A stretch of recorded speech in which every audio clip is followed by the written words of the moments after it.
Welcome aboard, History Sailors.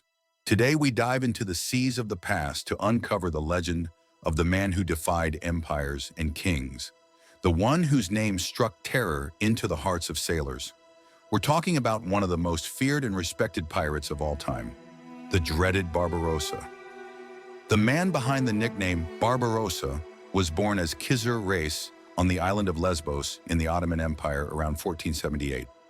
His family was of Albanian origin, and his father, a former janissary, had settled in Lesbos after serving the Ottoman Empire. Corsair, along with his three brothers, grew up in an environment where the influence of the sea and the life of a Corsair were ever present. His older brother, Oris Race, was the first to embark on a pirate's life, and Corsair soon followed, quickly learning the arts of navigation and naval combat. The conquest of Algiers, 1516. One of the first significant milestones in Barbarossa's career was the conquest of Algiers in 1516. Alongside his brother Oris, they captured the city of Algiers, which became the brothers' base of operations. This city, strategically located on the North African coast, allowed them to control trade routes in the Western Mediterranean and expand their influence across the region. Barbarossa consolidated his power in Algiers, turning it into a stronghold against European powers, especially against Spain, which was trying to maintain its dominance in North Africa. The defense of Algiers, 1518. After Oris's death in 1518, in a battle against the Spanish, Barbarossa took command of Algiers and defended the city from a siege launched by the Spanish Empire. This episode was crucial in solidifying his leadership and demonstrating his ability to resist powerful European forces. The victory in the defense of Algiers allowed Barbarossa to maintain control of the city and continue his Corsair activities, strengthening his reputation as a formidable military leader and pirate. The alliance with the Ottoman Empire, 1533. In 1533, Suleiman the Magnificent, Sultan of the Ottoman Empire, recognized Barbarossa's value and skill by appointing him Chief Admiral of the Ottoman fleet with the title of Capudan Pasha. This appointment marked a significant change in his career, as he ceased to be merely a pirate and became a military commander with imperial authority. From then on, Barbarossa led numerous naval campaigns on behalf of the Ottoman Empire, consolidating its control over the Eastern Mediterranean and confronting the major European powers. The Battle of Preveza, 1538. One of Barbarossa's most notable victories was the Battle of Preveza in 1538.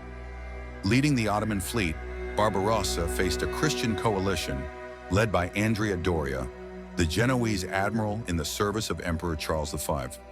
Despite being outnumbered, Barbarossa used innovative tactics and his deep knowledge of the local waters to defeat the Christian fleet.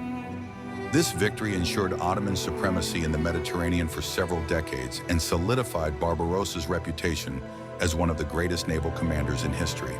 The Siege of Castelnuovo, 1539. After his victory at Preveza, Barbarossa continued his successful campaigns. In 1539, he led the Siege of Castelnuovo, a Venetian fortress located on the Adriatic coast. Though the fortress was well defended, Barbarossa captured it after a fierce siege, once again demonstrating his ability to conquer strategic positions.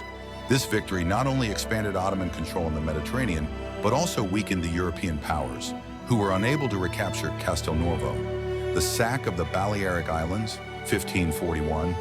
Another significant episode was the sack of the Balearic Islands in 1541. Barbarossa, with his fleet, attacked and looted several islands in the archipelago, dealing a devastating blow to Spanish possessions in the Western Mediterranean. This attack demonstrated Barbarossa's ability to bring the war to the doors of his enemies, keeping the European powers constantly on alert.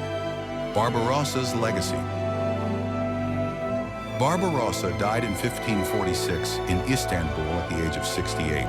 He was buried in a mausoleum by the Bosphorus, which is still preserved today as a monument to his memory. His legacy endures not only in the history of the Ottoman Empire, but also in popular culture, where his figure remains synonymous with power and ferocity on the seas. In the history of piracy, few names have reached the fame and respect that Barbarossa achieved, the man who became a legend. His life and deeds continue to inspire stories of bravery, cunning, and conquest on the vast stage of the sea. And so concludes our journey through the life of the great pirate Barbarossa. If you enjoyed this story, don't forget to like, subscribe, and activate the notification bell so you don't miss our next adventures in the seas of history. Until next time, sailors.